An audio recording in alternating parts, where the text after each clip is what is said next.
So I have finished the Illinois Master Gardener Program training. So that's just the training complete. I'm not yet a Master Gardener. To become a Master Gardener, I need to volunteer.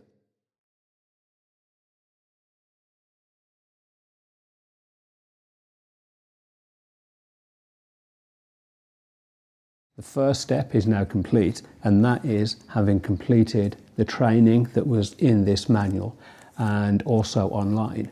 The course was entirely online, so this manual consisted of 23 sections ranging from botany all the way through to houseplants, and 12 of those sections were delivered online, which came out to 36 hours of instruction.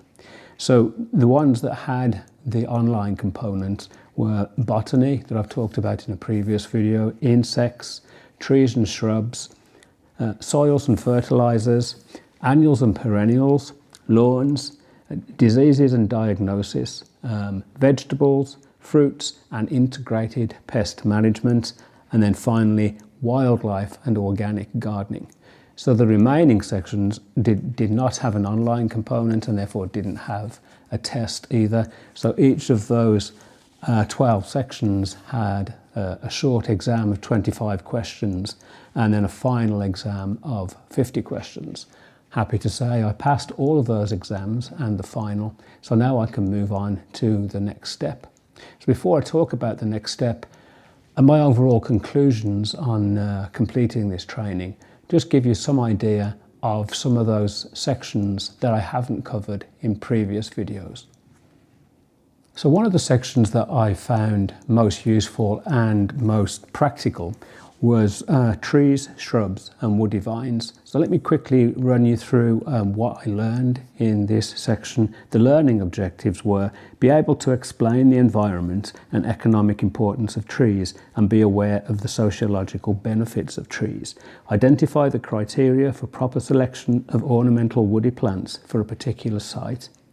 Be aware of the different ways trees and shrubs are offered for sale.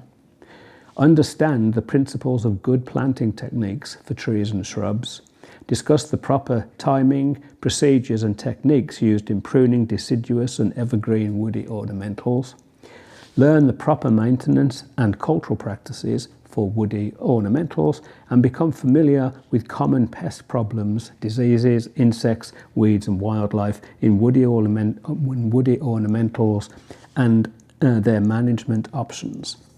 So for me, this was a very useful and practical section, one that I will definitely be referring back to as I become a better gardener.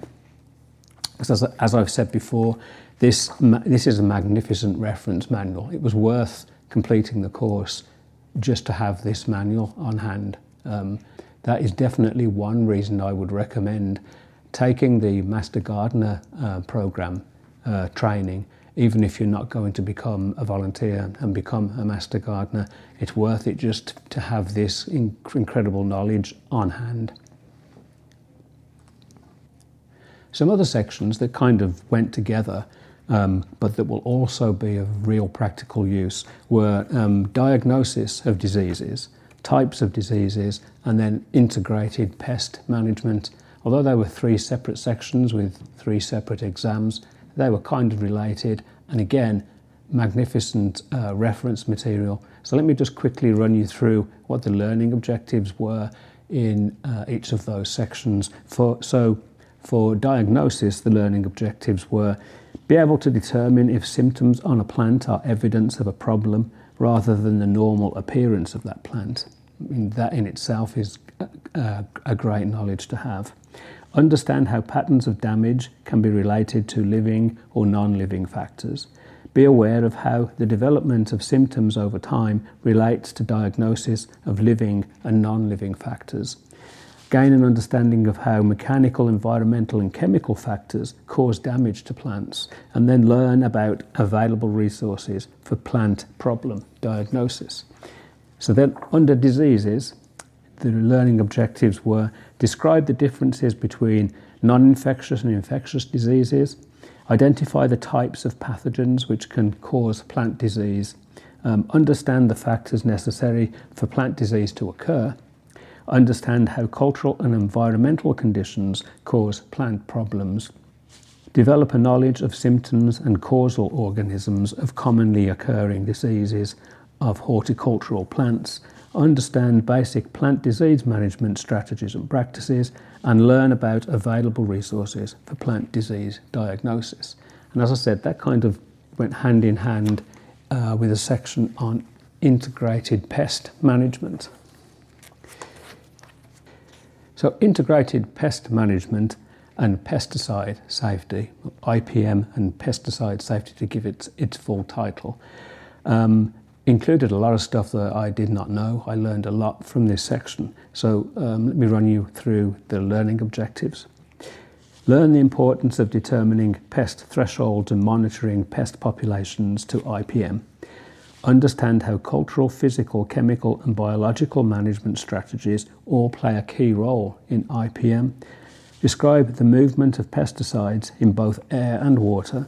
Become familiar with the important information found on pesticide labels in order to protect the applicator and the environment. That's good knowledge to have.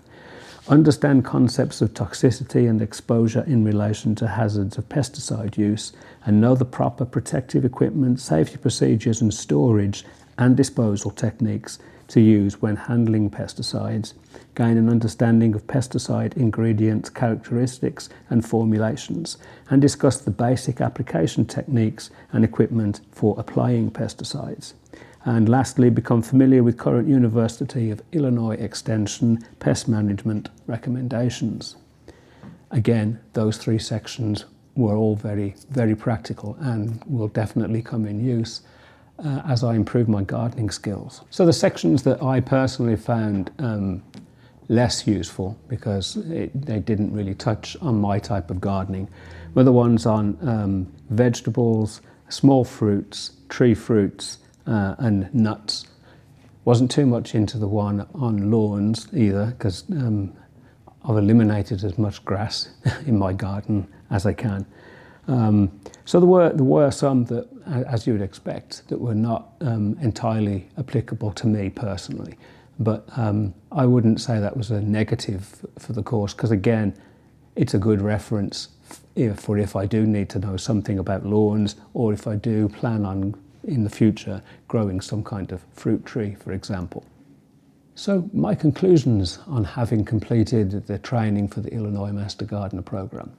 Fundamentally, I was disappointed that the entire thing was online, because I personally found that quite difficult.